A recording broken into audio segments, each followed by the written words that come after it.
لله نحمده ونستعينه ونستغفره ونؤمن به ونتوكل عليه ونعوذ بالله من شرور أنفسنا ومن سيئات أعمالنا من يهده الله فلا مضل له ومن يضلل فلا هادي له وأشهد أن لا إله إلا الله وأشهد أن سيدنا ومولانا محمدا عبده ورسوله الذي أرسله بالحق بشيرا ونذيرا وداعيا إلى الله بإذنه سراجا منيرا فقد قال الله تعالى أعوذ بالله من الشيطان الرجيم بسم الله الرحمن الرحيم إنما يعمر مساجد الله من آمن بالله واليوم الآخر وأقام الصلاة وآتى الزكاة ولم يخش إلا الله فعسى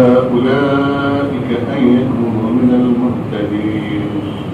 وقال النبي صلى الله عليه وسلم نظر الله امرأ سمع منا شيئا فبلغه كما سمع فرب مبلغ أوعى له من سامع. صدق الله العظيم وصدق رسوله الكريم ونحن على ذلك من الشاهدين والشاكرين والحمد لله رب العالمين. بزرگوار محترم اور یہاں تشریف فرما اس مسجد اور اطراف سے آئے ہوئے میرے دینی بھائی، میرا آپ کا کچھ رشتہ تو ہے،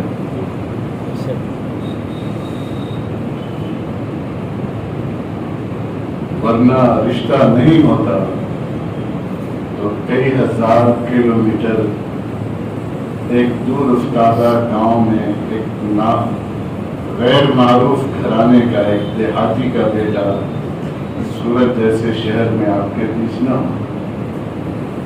کوئی رشتہ ہی ہے اور کوئی نسبت ہی ہے جو ہمیں اور آپ کو جوڑے. اور آج اس رشتے کی اور اس نسبت کی، اس کے ویلو کی قدر کی ضرورت ہے. حقیقتاً آپ پوچھیے گا تو حضرت مولانا نے جتنی باتیں بھی کہی ہیں وہ حسن ظن میں کہی، واقعتاً حسن ظن میں کہی ہیں. ورنہ میں چھوٹا سا صحیح مانوں گا، تواضع انکساری میں نہیں کرتا ہوں، میں چھوٹا سا طالب علم ہوں اور میں خود ایسا کوئی 30 مار خاں ہوتا تو مولانا کو نہیں بلاتا، اپنے یہاں سے اکابر کو نہیں بلاتا، خود اپنی اسٹیج اور محفلیں سجا دیتا. لیکن محب الصالحین ولست منهم لعل اللہ یرزقنی صلاحا. میں ان حضرات سے محبت کرتا ہوں، میری پونجی ہے. میں خود تو ایسا نہیں ہوں لیکن میرا سرمایہ یہ ہے کہ میں اس محبت کی اور اس نسبت کی میں قدر کرتا ہوں. لعل اللہ یرزقنی صلاحا، شاید اس نسبت اور اس قدر کی بنیاد پر اللہ بھی مجھے کہیں کھڑا کرے. نسبت ایسی چیز ہے، اس کا ویلو ایسا ہے کہ آپ یقین جانیے کہ دنیا کی ساری چیزیں حقیر ہو جاتی ہیں، بیکار. چھوٹی سی مثال کے ذریعے میرا خیال ہے ہم لوگ بات چیت کریں تو زیادہ بہتر ہے. تقریر اور بات بہت سنتے ہیں، از دل خیزت بر دل ریزت، دل سے جو بات نکلتی ہے اثر رکھتی ہے، پر نہیں بات سے پرواز. یعنی اگر وہ جوش میں یوں ہوں ہے نا، کچھ کام کی باتیں ہو جائیں.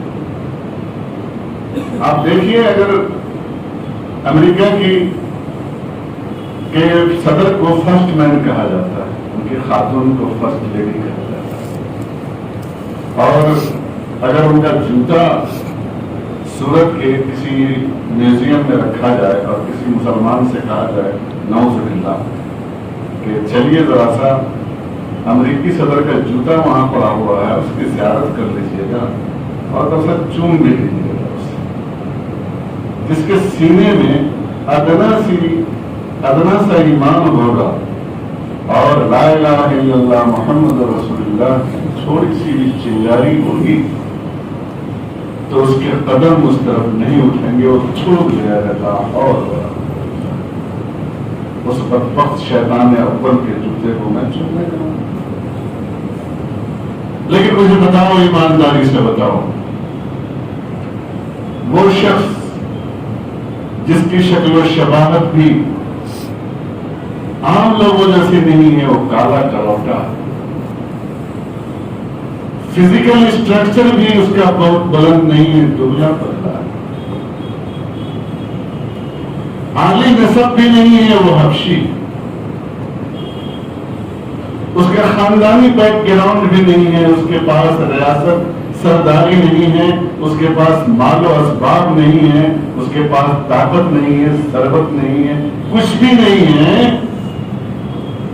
بلال حبشی۔ لیکن اگر شہر سنت میں یہ اعلان ہو جائے کہ بلال حبشی کا کھڑاؤن مینار والی مسجد کے مسلح کونے میں رکھا ہوا ہے، پورا گجرات ٹوٹ گیا۔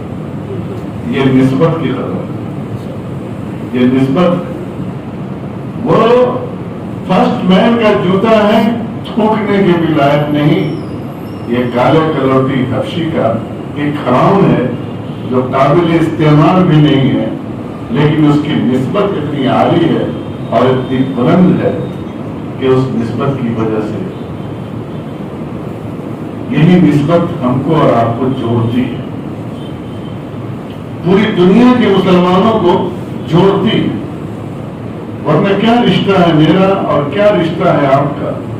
کیا رشتہ تھا سلمان فارسی کا ان قریشیوں نسل صحابہ سے جو بعض مکہ سے اور عرب کے قبائل سے آئے تھے، بڑے بڑے سردار تھے، اور سلمان فارسی کا ایک مقام تھا۔ لوگ جب باہر سے آتے تھے اور ان کے مقام و مرتبہ کو دیکھتے تھے تو ان سے پوچھتے تھے، بھائی سلمان اور لوگوں کا قبیلہ اور خاندان تو ہم جانتے ہیں، تیرا نہیں جانتے، تو ہے کون؟ وہ کہتے تھے انا سلمان ابن اسلام، میں سلمان اسلام کا بیٹا ہوں۔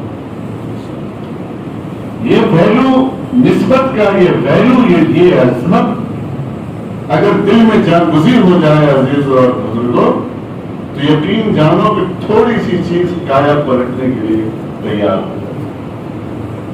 ان بزرگوں سے اور ان بڑوں سے میری یہی نسبت ہے، میرا یہی تعلق ہے، میری زندگی کا یہی سرمایہ ہے۔ شنیدم کے در روز امید و بیم بنا بنے کا ببخشت کریم۔ ہم نے سنا ہے، شیخ سعدی فرماتے ہیں کہ سنا ہے کہ اللہ تعالیٰ قیامت کے دن بہت سارے گناہگاروں کو صرف ان جیسے لوگوں کے طفیل میں بخش دے گا، انہیں دیکھ کر کے بخش دے گا۔ یہ نسبت کا پاور ہے، یہ نسبت کی طاقت ہے۔ اور اسلام میں جو سب سے بڑی نسبت ہے وہ ہمارا دین ہے، اور اس کے جو مظاہر ہیں، ان مظاہر میں جس کو شعار اسلام کہا جاتا ہے، اسلام کا شعار، وہ پہلا آپ کی یہ مسجد ہے، آپ کی یہ مسجد ہے۔ مسجد یہ صرف چند رکعات ادا کرنے کی جگہ کا نام نہیں، سمجھ لیجیے اچھی طرح، مسجد یہ صرف چند رکعات ادا کرنے کی جگہ کا نام نہیں، یہ اسلام کا پاور ہاؤس ہے، یہ ہیڈ کوارٹر ہے، یہ آپ کا مرکز ہے، یہ دل ہے ہمارا، یہ ہمارا دماغ ہے، یہ ہمارے سماج، مسلم سماج اور مسلم سوسائٹی کا بیک بون ہے ہماری جو مسجدیں ہیں۔ اس لیے آپ دیکھیں کہ نبی کریم صلی اللہ علیہ وسلم جب مکہ سے ہجرت کر کے تشریف لا رہے، جانتے ہیں آپ، دوہرانے کی ضرورت نہیں ہے کہ آپ صلی اللہ علیہ وسلم نے کن حالات میں ہجرت کی۔ آپ مکہ سے بے پناہ محبت فرماتے ہیں.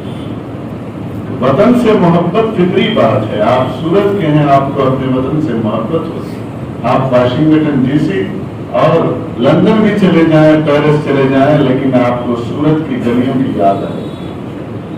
آپ کو یہاں کے در و دیوار, یہاں کے گلیارے, یہاں کے دوست احباب, یہاں کے رشتہ دار, یہ صورتیں, یہ ادائیں, یہ ناچ, یہ انداز, یہ ساری چیزیں ایک ایک کر کے آپ کے سامنے آئیں گی, چاہے دنیا میں جہاں چلے جائیں. ہمارے نبی بھی تو مکہ میں پیدا ہوئے, آپ کا وقت وہاں گزرا تھا. کہیں ایسا نہ ہو کہ آپ کو مکہ سے محبت نہ ہو. آپ صلی اللہ علیہ وسلم نے فرمایا, اے مکہ میں تجھ سے بہت محبت کرتا ہوں, میں تجھ سے بہت پیار کرتا ہوں, لیکن تیرے رہنے والے مجھے یہاں رہنے نہیں دے رہے. بڑے کرب اور بڑے دکھ کے ساتھ آپ صلی اللہ علیہ وسلم نے مکہ چھوڑا, چھپ کر کے چھوڑا, چھپتے چھپاتے وہاں سے نکلے. بے خانمہ برباد لوگوں کا, 2 لوگوں کا یہ قافلہ ہے جو مکہ مکرمہ سے چھپتے چھپاتے نقش پاک کو مٹاتے, اپنے آثار اور چہنوں کو ختم کرتے جا رہا ہے, اور مکہ سے 400 میل غالباً کی یا 300 میل کی دوری پر جو مدینہ ہے وہاں کا سفر کرتا ہے. آپ صلی اللہ علیہ وسلم کے پاس زیادہ سفر کیا تھا وہاں ہوگا. آپ ہمارے بڑے محدث حضرت مولانا پوچھی, حضرت اسماء بنت ابی بکر رضی اللہ تعالی عنہا نے حضرت عائشہ کی جو بڑی بہن ہے, انہوں نے اپنے دوپٹہ میں چھوٹی سی پوٹلی دی تھی. وہ زیادہ سفر ہے, کہیں کچھ نہیں, سفر کر رہے ہیں. کہاں جا رہے ہیں؟ مدینہ جا رہے ہیں. کہاں سے جا رہے ہیں؟ اپنے گھر بار کو چھوڑ کر کے جا رہے ہیں. وہاں سے جا رہے ہیں. جاتے ہوئے ایک جگہ آتی ہے جس کا نام قبا. مجھے بتائیے, اللہ نہ کرے, اللہ نہ کرے, اللہ نہ کرے کسی کو اس کا گھر بار جو اس نے بڑی محنت سے آباد کیا, بڑی محنت سے اس کے تنوں کو سجایا ہو, اس گھر کو آباد کیا ہو, اس کے ساز و سامان کو اس نے ایک ایک کر کے اس نے جمع کیا ہو, اس گھر کے اندر اس کی زندگی کی 53 بہاریں گزری ہوں, اس کو کتنی محبت ہوگی. اور وہ شخص جب اپنے گھر سے ٹوٹ کر کے جا رہا ہے تو اس کی فکر پہلے کیا ہونی چاہیے؟ اس کی فکر پہلے یہ ہونی چاہیے کہ بھائی میں اب جاؤں گا تو کہاں رہوں گا, میں کہاں کھاؤں گا, میں کیا پیوں گا, کس گھر میں رہوں گا, کس چھت کے نیچے رہوں گا, میری پوجا باش کیسے ہوگی, ہے نا بھائی, یہ نیچرل بات ہے. لیکن یاد رکھو, مسجد قباء میں خانواں بے خانواں برباد 2 افراد پر مشتمل یہ قافلہ جب وہاں پہنچتا ہے تو سب سے پہلا فیصلہ خاتم النبیین جناب محمد رسول اللہ صلی اللہ علیہ وسلم یہ فرماتے ہیں کہ اس جگہ ایک مسجد کی تعمیر. وہاں یہ ڈیسیزن نہیں ہوتا ہے کہ آپ کے لیے ایک محل بنایا جائے, ایک جھونپڑی تعمیر کی جائے, رہائش آپ کی تعمیر ہو. یہ نہیں ہوا. کیا فیصلہ کیا گیا؟ مسجد کی تعمیر کا فیصلہ. معلوم یہ ہوا کہ آپ کے پوری اسلامی تاریخ کا قبا پوری اسلامی تاریخ کا انٹرانس ہے, اور اس انٹرانس کی شروعات مسجد سے. اس کے بعد آپ جانتے ہیں کہ آپ صلی اللہ علیہ وسلم وہاں سے جانے کے بعد بھی آپ نے گھر کا انتظام نہیں کیا, یعنی اونٹنی آپ کی چلی ہے, اور آپ کو معلوم ہے کہ سیدنا حضرت ابو ایوب انصاری رضی اللہ تعالیٰ عنہ بڑے جلیل القدر صحابی ہیں. بڑی ضیافت کی انہوں نے جو مثال قائم کی ہے, اور ادب و احترام کی اور نسبت کی جو قدر کی ہے, وہ آگے در سے لکھے جانے ہے. واقعہ میں نے پڑھا تاریخ میں کہ ایک شخص آپ صلی اللہ علیہ وسلم نیچے تشریف فرما تھے, اور حضرت ابو ایوب انصاری رضی اللہ تعالیٰ عنہ اوپر کی منزل میں تھے. رات کو خیال آتا, اللہ اکبر, میرے قدم آپ صلی اللہ علیہ وسلم کے اوپر, ہم اوپر, آپ نیچے. فوراً آتے ہیں اور کہتے ہیں اللہ کے رسول, یہ یہ مناسب نہیں کہ اب وہ وہاں قیام کرے. آپ نے فرمایا میری سہولت کے لیے یہی بہتر ہے کہ میں نیچے رہوں. کچھ دنوں کے بعد جب آپ کے ذریعے پہلی تعمیر ہوئی ہے اور جو مشن آپ نے چلایا ہے، آپ کو پتا ہوگا کہ وہ مشن آپ صلی اللہ علیہ وسلم کے گھر کا نہیں تھا، آپ کی حویلی کا نہیں تھا، آپ کی جائیداد جمع کرنے کا نہیں تھا، آپ کے معاش کا نہیں تھا، وہ مسجد نبوی کی تعمیر تھی. ایک بڑا عظیم الشان پروجیکٹ وہاں بن رہا ہے اور اسلام کی ایسی تاریخ وہاں سے لکھی جانے والی ہے اور ایسے قضیے کا فیصلہ ہونے والا ہے جو دنیا کی پوری تاریخ کے دھارے کو موڑ دے، سلطنتوں کے رخ کو ملٹ دے، ہواؤں اور طوفان کو پلٹ دے، بڑے بڑے جابر اور مستبد لوگوں کے قدموں کو ہلا دے. ابھی تو اور بزرگوں، وہاں کا کوئی بھی کام چھوٹا نہیں. آج میں اتفاق سے میں سوچ رہا تھا کہ کیا بات کروں گا. حضرت مولانا تو کہہ دیا، ہمارے مؤذن صاحب سامنے بیٹھے تھے، ایک امام صاحب تھے. میں نے کہا چلو کوئی موضوع نہیں، اسی موضوع پر بات کرتے ہیں انشاءاللہ. علمی موضوع پر پھر کسی دن بات چیت ہوگی انشاءاللہ تعالی. اسی موضوع پر بات کرتے ہیں. آپ صلی اللہ علیہ وسلم نے اس کام کی اور اس سے لگنے کی عظمت خود اس طرح بتائی کہ آپ نے اپنے کندھوں پر پتھر ڈھویا، اپنے کندھوں پر. اور عام حالات میں آپ اشعار نہیں پڑھتے تھے. عام حالات میں زندگی میں پوری سیرت میں 2 ہی 3 مقامات ایسے آتے ہیں جب آپ نے اشعار پڑھے، نظم آپ نے پڑھا. اس میں سے ایک موقع یہ ہے کہ جب مسجد نبوی کی تعمیر ہو رہی تھی تو آپ صلی اللہ علیہ وسلم نے انصار اور مہاجرین کی تعریف میں آپ نے اشعار. اس کا کوئی ایسا فرق جس نے چھوٹا آپ کی نظر میں، ہماری نظر میں جس نے چھوٹا سا کام کیا، بخدا وہ چھوٹا نہیں رہا. زبان حق ترجمان صلی اللہ علیہ وسلم کی نظروں میں وہ تاریخ کا کامیاب ترین انسان بن گیا. ایک خاتون اس مسجد میں جھاڑو دیا کرتی تھی. سب سے نچلے درجے کا کام آپ اسے نہ سمجھتے ہیں. سب سے نچلے درجے کا کام ٹوائلٹ صاف کرنا، جھاڑو دینا، یہ فرش لگانا، یہ سب سے نچلے درجے کا کام. ایک خاتون جھاڑو دیا کرتی تھی مسجد نبوی کے اندر. پابندی سے ان کا یہ عمل تھا. آپ صلی اللہ علیہ وسلم نے کچھ دن اس خاتون کو نہیں دیکھا، آپ نے نہیں پایا مسجد میں. ایک دن آپ اپنے اصحاب سے دریافت کرتے ہیں کہ بھئی وہ خاتون کدھر ہے، وہ کہاں ہے؟ صحابہ نے کہا اللہ کے رسول وہ تو کل شب کو فوت کر گئی اور ہم نے اسے دفن بھی کر دیا.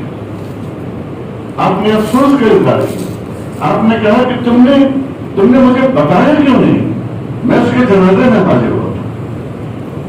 بڑے بڑے لوگ محدث بیٹھے ہیں، بڑے عالم بیٹھے ہیں، آپ پوچھیے ان سے. بڑے بڑے گھرانوں کے افراد فوت ہوئے ہیں، مختلف جگہوں پر فوت ہوئے ہیں، لیکن آپ صلی اللہ علیہ وسلم میں بہت کم لوگ ہیں جن کے بارے میں یہ خواہش ظاہر کی ہوگی کاش کہ میں اس کے جنازے میں شریک ہوتا. یہ مسجد کے جھاڑو دینے والے کی. آپ نے حضرت تمیم داری رضی اللہ تعالیٰ عنہ کا نام سنا ہوگا، مشہور صحابی. یہ ایک موقع سے فلسطین گئے. پہلے مسجد نبوی کے اندر روشنی کا انتظام کھجور کے تنے میں زیتون لگا دیا جاتا تھا اور اس میں چنگاری سے آگ جلائی جاتی تھی. وہ ہو گیا وہاں کا لیمپ، بلب. حضرت تمیم داری رضی اللہ تعالیٰ عنہ جب فلسطین گئے تو وہاں انہوں نے دیکھا کہ ایک لیمپ لالٹین جیسا چراغ جیسا کچھ چل رہا ہے. انہیں بہت اچھا لگا.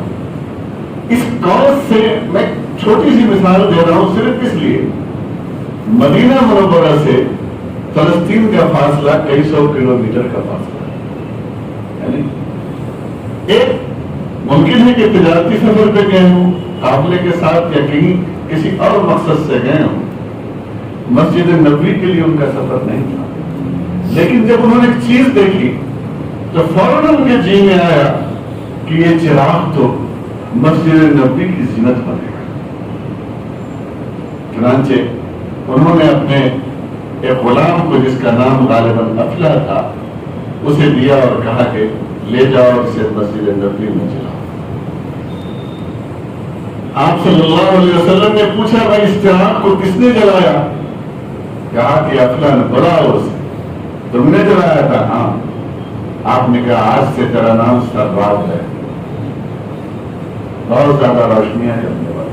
وہ شخص کتنا خوش بخت ہوگا یار جس کے نام حضور صلی اللہ علیہ وسلم خوش ہو کر کے رکھے، کتنا خوش بخت ہوگا وہ شخص۔ یہ تو چھوٹی چھوٹی چیزیں ہیں، میں تھوڑا سا اوپر اٹھتا ہوں۔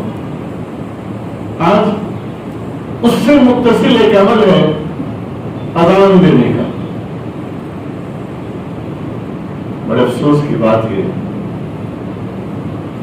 کہ یہ اتنا جلیل القدر عمل، اتنا جلیل القدر عمل کہ اس کے کرنے والے کے کھڑاؤں کی کھٹکھٹاہٹ نبی کریم صلی اللہ علیہ وسلم کو جنت میں سنائی دی۔ وہ اتنی بڑی شخصیت ہے اور ان کے اعمال تھے، لیکن اس عمل میں اس شخص کو جو یہ کام کر رہا تھا وہ کسی اونچے خاندان کا چشم و چراغ نہیں، نہ وہ قریشی ہے، نہ وہ ہاشمی ہے، نہ وہ قبیلے اوس کا ہے، نہ خزرج کا ہے، وہ حبشی ہے۔ اور اس اعزاز کی وجہ سے اور اس کام کی وجہ سے اس کا مقام و مرتبہ اتنا بڑھ گیا ہے، اتنا بڑھ گیا ہے کہ وقت کی عظیم شخصیت سیدنا عمر بن خطاب رضی اللہ تعالی عنہ انہیں کہتے ہیں یا سیدی، اے میرے سردار، مجھے بتاؤ کہ وہ شخص جس کا نام عمر بن خطاب جیسا آدمی، عمر بن خطاب، سوچ رہے عمر بن خطاب، لو کان بعدی نبی لکان عمر، میرے بعد کوئی نبی ہوتا تو عمر ہوتا۔ کون عمر؟ وہ عمر جس کے بارے میں آپ کے ملک کے اسی غالباً صوبے کے گاندھی تھے، انہوں نے اعتراف کیا کہ حکومت حکمراں ہو، فرمانروا ہو تو کیسا ہو؟ عمر جیسا ہو۔ وہ عمر اس مؤذن کے بارے میں کہتا ہے کہ یہ میرا سردار ہے، بہت سردار۔ اور اس کام کو کرنے کے لیے حضرت بلال رضی اللہ تعالیٰ عنہ کو کیا آنرشپ ملا، کیا اعزاز ملا؟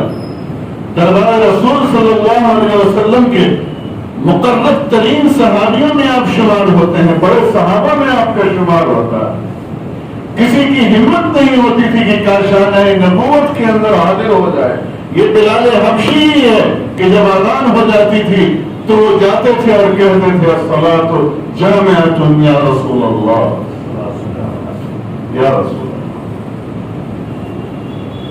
ان کا مقام اور مرتبہ مؤذن، آج لوگ مؤذن کو کہتے ہیں کہ تو ٹوائلٹ صاف کر، تو دریا لگا۔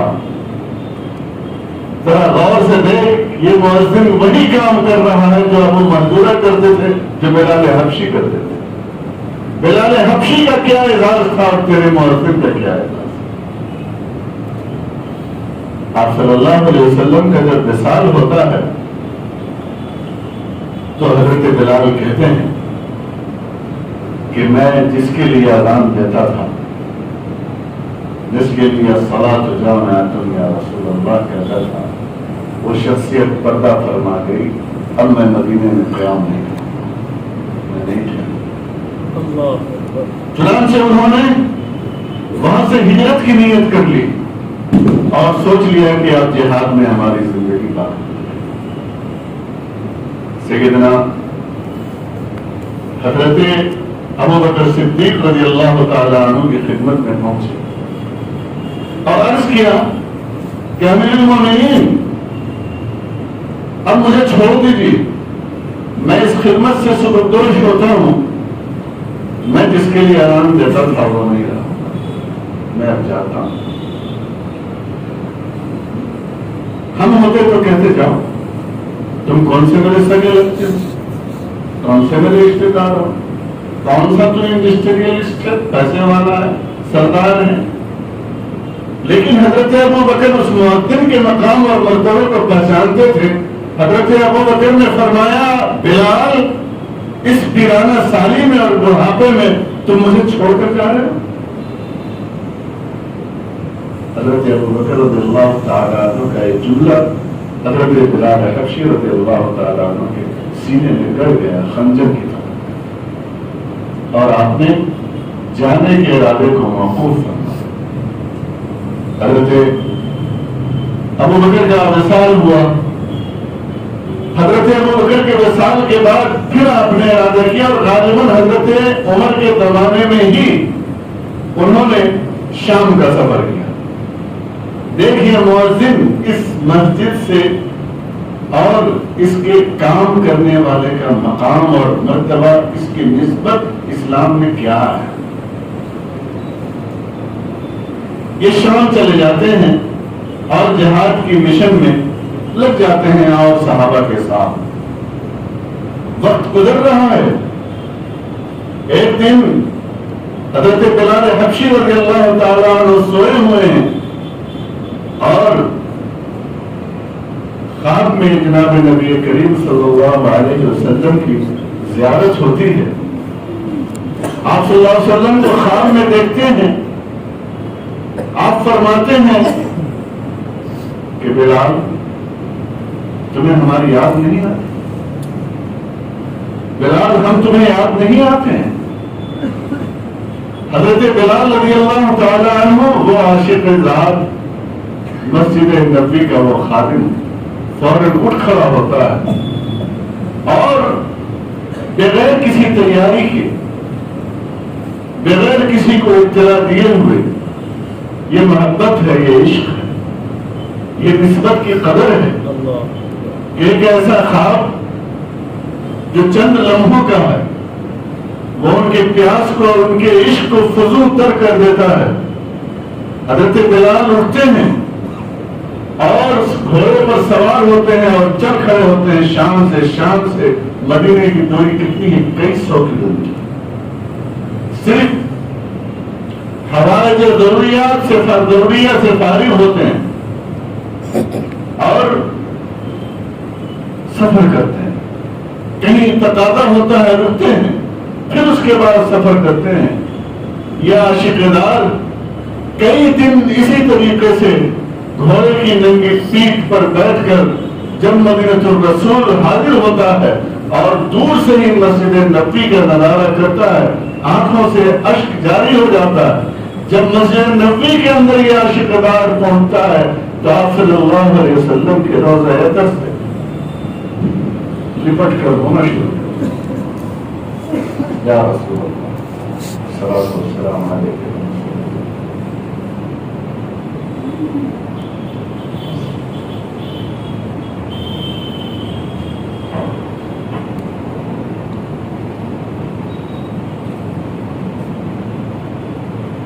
صحابہ کرام کی جماعت پہنچتی ہے، کون آیا بھائی؟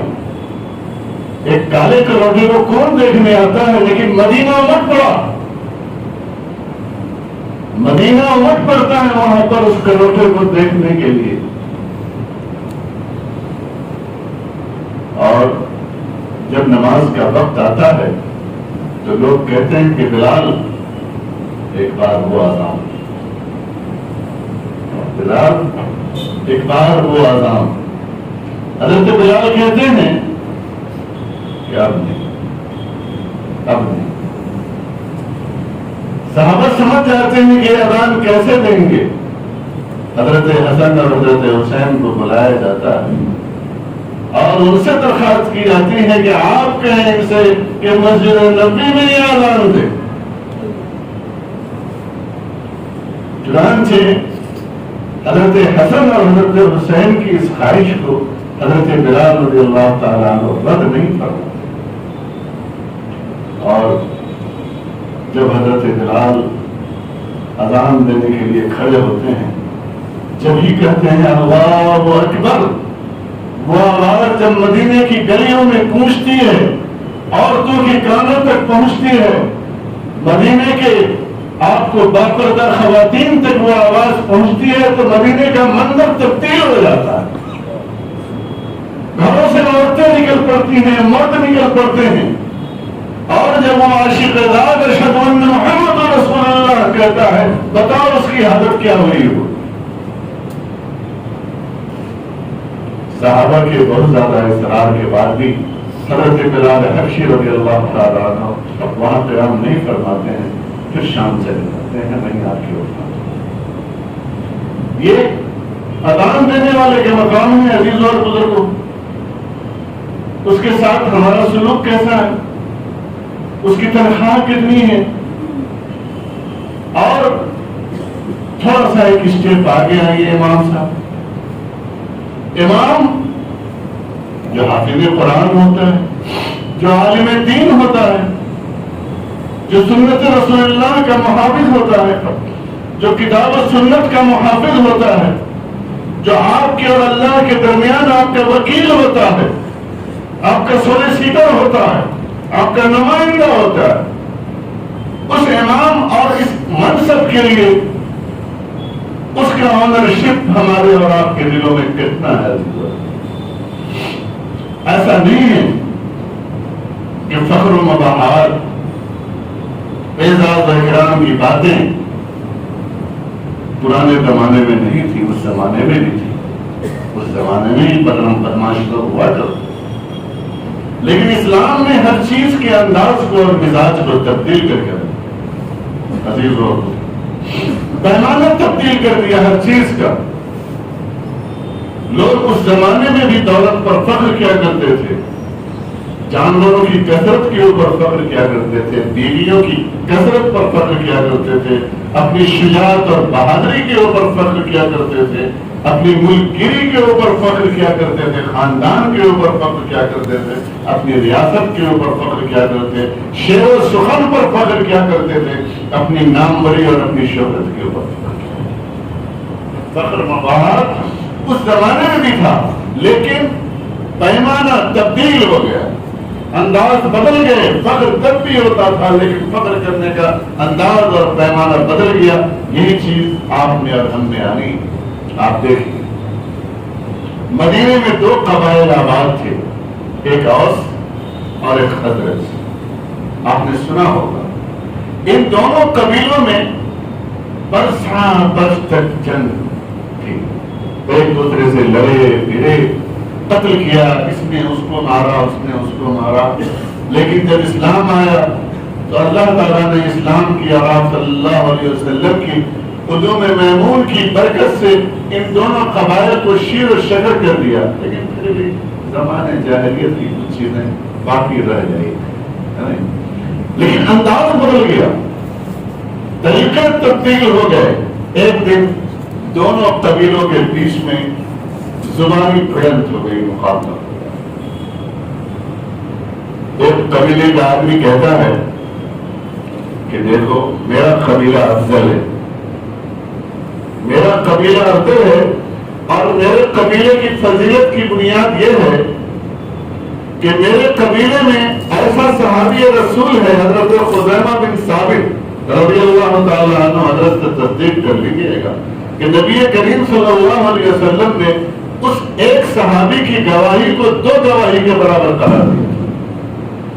ایک آدمی گواہی دے گا تو وہ ایک ہی کی گواہی ہوگی نا، لیکن خزیمہ بن ثابت رضی اللہ تعالیٰ عنہ کی گواہی کو آپ صلی اللہ علیہ وسلم نے دو گواہوں کے گواہی کے برابر قرار دیا تھا. کہا کہ میرے پاس ایسا آدمی ہے، اس لیے میں افضل ہوں، میرا قبیلہ زیادہ اللہ کے نزدیک اور تمہارے یہاں مدینے میں زیادہ معزز ہے.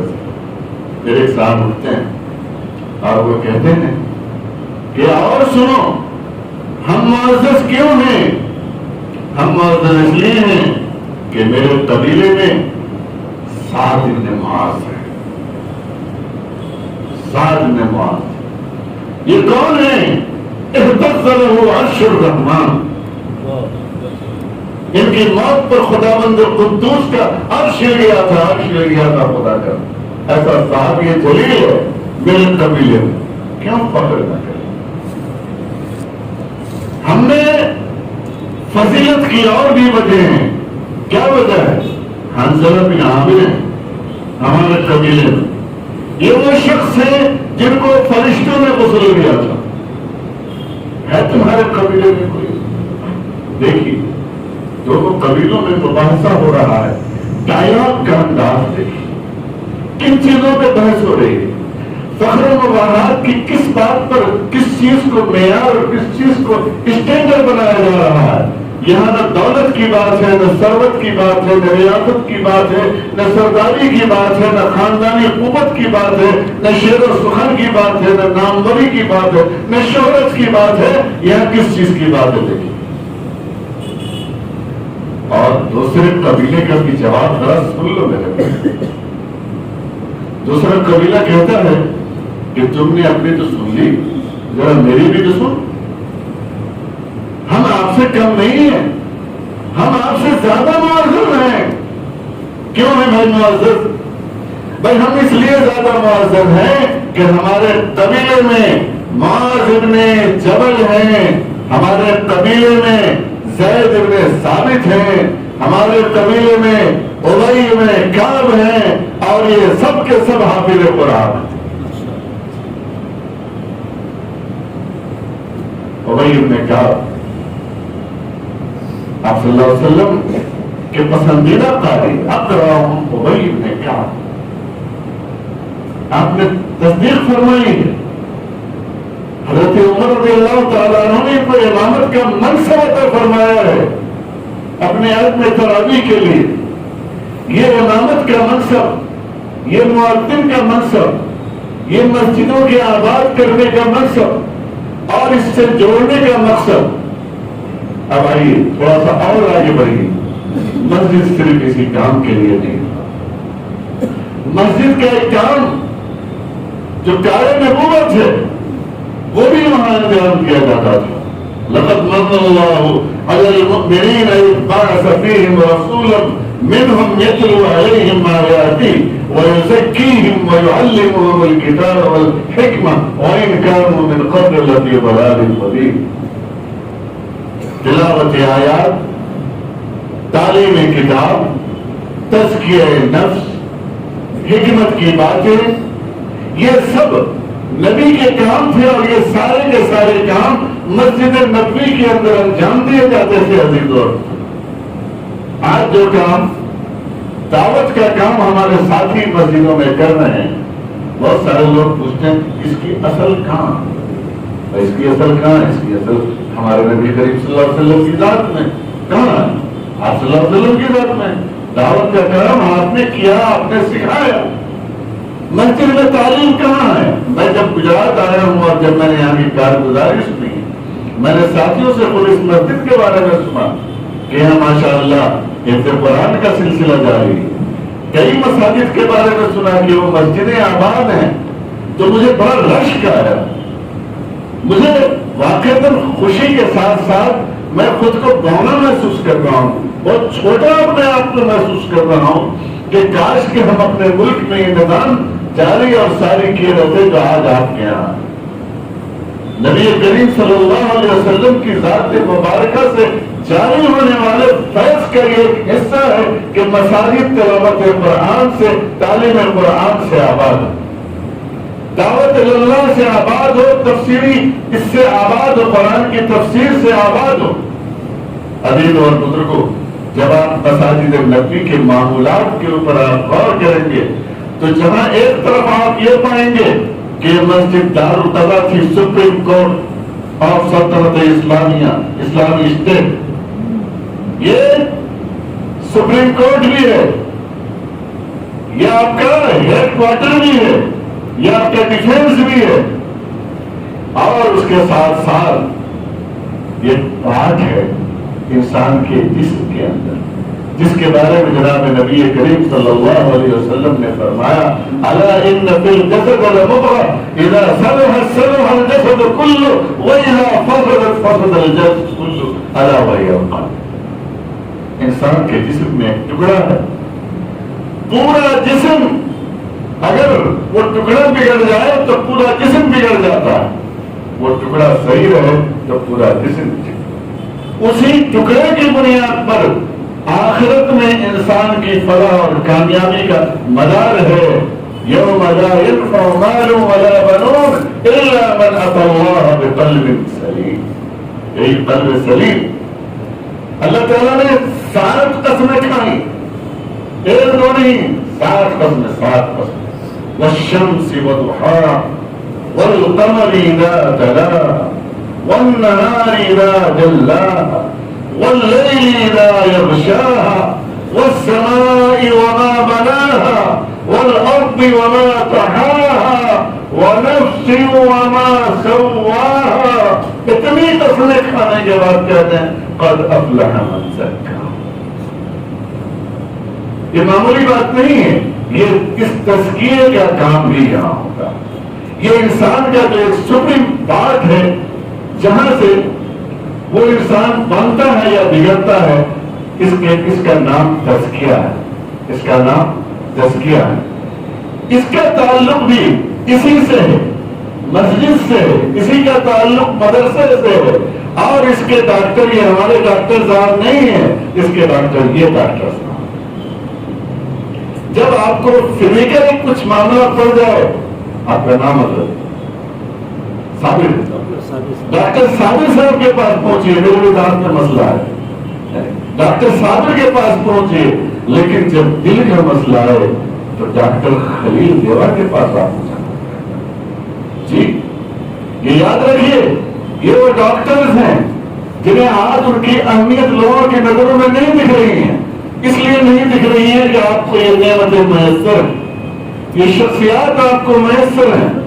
اور میں اکثر کہتا ہوں، اور کل میں نے آپ کے ایک منچ سے یہ بات کہی تھی، بین صغیر کا یہ خطہ وہ خطہ ہے جو مردہ پرستوں کا خطہ ہے، جو مردوں کی قدر کرنا کو جانتا ہے، زندوں کی عظمت کو نہیں جانتا۔ کوئی دنیا سے چلا جائے گا تو آپ کہیں گے ہاں کیا آدمی تھا، کیا صفات تھی، کیسا بزرگ تھا، اللہ والا تھا۔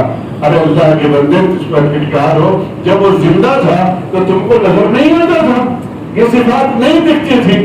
آج ہم مزار کے مجاور تو بننا چاہتے ہیں، زندوں کے ہمدرد اور غمگسار بننا نہیں چاہتے۔ علماء کے ساتھ یاد رکھو عزیزوں اور بزرگوں، آج علماء امت آپ کا بہت بڑا سرمایہ ہے، بہت بڑا سرمایہ ہے، اتنا بڑا سرمایہ ہے۔ آج سازش ہو رہی ہے، لوگ لوگوں کو گمراہ کر رہے ہیں۔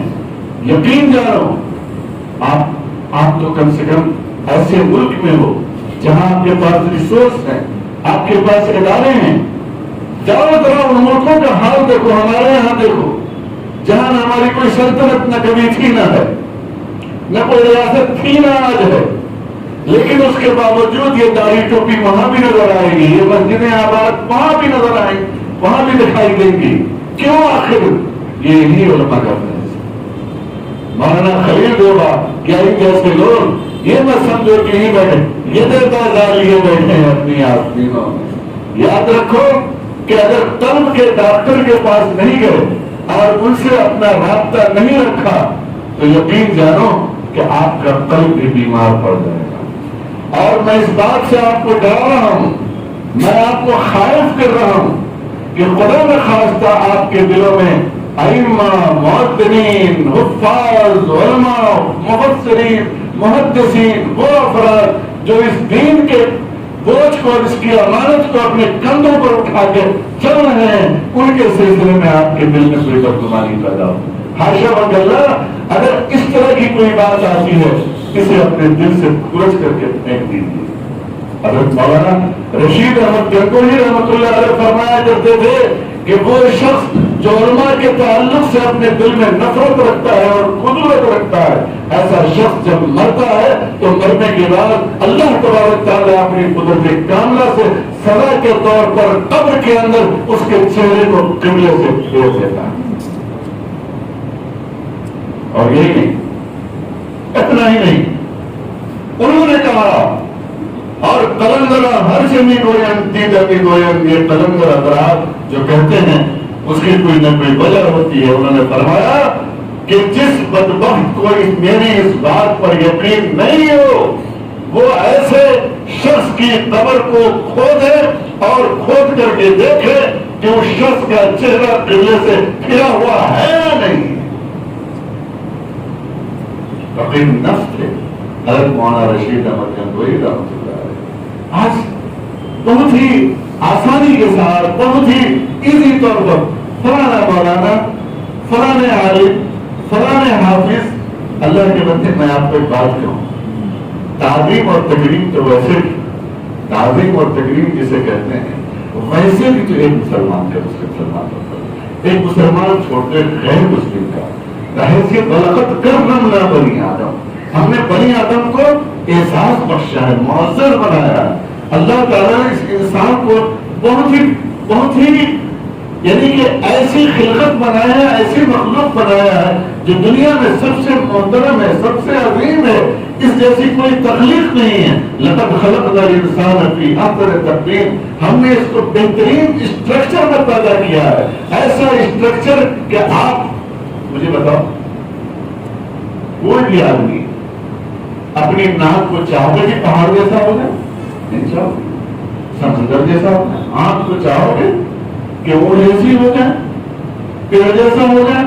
معلوم یہ ہوا کہ تجھے اللہ تعالیٰ نے اس ناک، کان، آنکھ اور اس قد و قامت کے اندر جو حسن اور خوبصورتی ادا کی ہے، اللہ تعالیٰ نے دنیا کی کسی چیز میں ادا نہیں کی، کسی چیز میں ادا نہیں کی ہے۔ اس کا تقاضا ہے لقد کرمنا بنی آدم، ہم نے انسان کو مکرم بنایا ہے۔ ہر انسان جو اس روئے زمین پر موجود پذیر ہو چکا ہے، ایک دوسرے کی عزت اور تعظیم کا مستحق، چاہے جو بھی ہو، جس قوم کا ہو، جس ملت کا ہو، جس برادری کا ہو، جس مذہب کا ہو، انسانیت کی بنیاد پر محترم ہے۔ بھلا بتاؤ ان کے عذاب و اکرام کا کیا ہوگا جو انبیاء کے وارث، جو نبیوں کے وارث، جو اس عظیم امانت کے بوجھ کو جس کو اٹھانے سے پہاڑ، آسمان اور زمینوں نے انکار کر دیا تھا، إِنَّا عَرَضْنَا الْأَمَانَةَ عَلَى السَّمَاوَاتِ وَالْأَرْضِ وَالْجِبَالِ فَأَبَيْنَ أَن يَحْمِلْنَهَا وَأَشْفَقْنَ مِنْهَا وَحَمَلَهَا الْإِنسَانُ إِنَّهُ كَانَ ظَلُومًا جَهُولًا۔ اللہ تعالیٰ نے اس امانت کو تو آسمانوں پر پیش کیا تھا، زمین پر پیش کیا تھا، پہاڑوں پر پیش کیا تھا، تو اٹھا لے بھیا، تو چل، لیکن نہیں اٹھایا۔ اٹھایا کس نے؟ اس ظلم و جہول نے اٹھایا، اور اس ظلم و جہول میں بھی وہ خاص طبقہ جسے علماء کرام آپ کہتے ہیں وہ اس ذمہ داری کو لے کر گیا ہے۔ آپ کی مسجد میں بھی وہ کام ہوتا ہے جو نبی کا کام ہے۔ آپ صلی اللہ علیہ وسلم مسجد میں بیٹھ کر درس دیا کرتے تھے، دعوتی وفود بھیجا کرتے تھے، آپ صلی اللہ علیہ وسلم احادیث مبارکہ بیان فرماتے تھے۔ اب احادیث کی کتابوں میں ساری تفسیریں ہیں، صحابہ کرام خود حلقے لگایا کرتے تھے، سوال و جواب کے حلقے لگتے تھے، دعوتی حلقے لگتے تھے، ذکر و اذکار کے حلقے لگتے تھے۔ ایک بار آپ صلی اللہ علیہ وسلم اپنے کاشان نبوت سے گھر سے نکلتے ہیں اور دیکھتے ہیں کہ دو جماعتیں مسجد کے اندر، مسجد نبوی کے اندر بیٹھی۔ ایک جماعت وہ ہے جو ذکر و اذکار میں مصروف ہے، اور دوسری جماعت وہ ہے جو تعلیم و تعلم میں، پڑھنے پڑھانے میں اور کتاب اللہ اور سنت رسول اللہ صلی اللہ علیہ وسلم کے مذاکرے میں مصروف ہے۔ آپ صلی اللہ علیہ وسلم نے جب ان دونوں جماعتوں کو دیکھا، آپ نے خوشی کا اظہار فرمایا اور کہا کہ ماشاء اللہ ہماری امت میں ایسے لوگ ہیں، لیکن بعثت معلما، میں معلم بنا کر کے بھیجا گیا ہوں۔ آپ صلی اللہ علیہ وسلم ذکر و اذکار کی مجلس میں نہ جا کر کے آپ اس مجلس میں گئے جہاں قرآن و حدیث کا ذکر ہو رہا تھا۔ آپ کا کیا کام ہے، کیا کر؟ یہ آپ کے لیے بڑی نعمت ہے کہ حضرت مولانا خلیل احمد دیوا جیسی عظیم شخصیت سنا ہے میں نے کہ یہاں ہر ہفتے وہ درس تفسیر قرآن کی تفسیر بیان فرماتے ہیں. ہم لوگ مشتاق ہوتے ہیں ہزاروں کلومیٹر دور سے، چاہتے ہیں کہ حضرت مولانا آئیں اور اپنے بیان سے ہم نیپال والوں کو محسوس کریں، ہماری تربیت فرمائے وہ. اور وہ فرماتے بھی ہیں کہ کرم فرمائی ہے کہ ہم جیسے لوگوں کی دعوت پر اتنے دور دراز کا وہ سفر کرتے ہیں، تعب و تکان کو برداشت کرتے ہیں، سفر کی سہولیات نہیں ہوتی ہیں، پھر بھی وہ پہنچتے ہیں. ہمارے پاس بہترین ٹھکانے نہیں ہوتے ہیں ٹھہرانے کے لیے، اور کھانے پینے کا چونکہ ہم لوگ دیہاتی ہیں وہ معیار نہیں ہے جو اہل دیہات کا ہے، پھر بھی حضرت ساری چیزوں کو برداشت کرتے ہیں اور ذرہ نمازی ہے کہ وہاں پہنچ کر کے اپنا فیض پہنچاتے ہیں. یہ آپ لوگوں پر اللہ تبارک تعالیٰ کا بڑا کرم اور احسان ہے کہ حضرت یہاں آپ حضرات کے بیچ میں موجود ہیں. وقت کو غنیمت جانیے اور اللہ کے واسطے مجاور مت بنیے، مجاور مت بنیے. حضرت کی عمر کو اللہ تعالیٰ صحت و سلامتی کے ساتھ تعبیر حضرت کے حیات کو قائم رکھے، باقی رکھے، اور آپ حضرات ان سے کثرت فیض کیا کریں. آپ حضرات امت اسلامیہ نیپال کے لیے بھی آپ لوگ دعا کریں، وہاں کے حالات کے لیے دعا کریں، وہاں کے مدارس کے لیے، وہاں کے خانقاہوں کے لیے، وہاں کے علماء کے لیے، وہاں ملی اور رسائی کام سے وابستہ افراد کے لیے، وہاں ہونے والے دعوتی کام کے لیے اور کام سے جڑے ہوئے افراد کے لیے، معاورین کے لیے. اللہ تبارک تعالیٰ میرے اور آپ کے اس بیٹھنے کو قبول فرمائے. کچھ باتیں اگر کر گیا ہوں اچھی قبول فرمائیے گا، اگر باتیں کچھ غلط قسم کی اتنی آ گئی ہو خدا نخواستہ ایک بندہ ظلم و جہول کی طرف سے معاف فرمائیے گا. ان اصبت فمن اللہ وان اخطأت فمن نفسی ومن الشیطان واللہ غفور رحیم. وآخر دعوانا الحمد للہ رب العالمین.